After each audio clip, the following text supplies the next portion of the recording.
So this is how you can add friends in Monopoly Go. Hey everyone, welcome to our guide for Monopoly Go. Today you will learn how to add your friends. Let's get started by opening the app.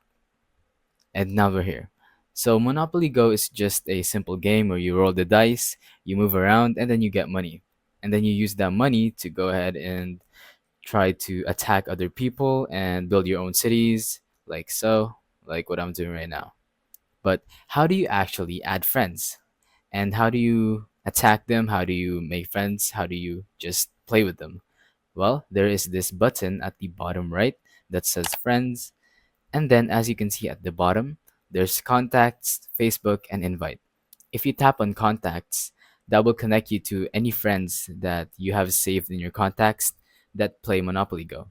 And if you tap on Facebook, you will be able to play with your friends on Facebook, of course.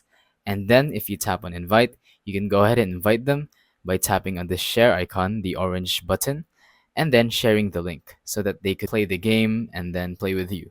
So that's pretty much it. Thank you for watching. Don't forget to leave a like, subscribe, and let us know in the comments if the tutorial worked or if you have any questions. Thank you and goodbye.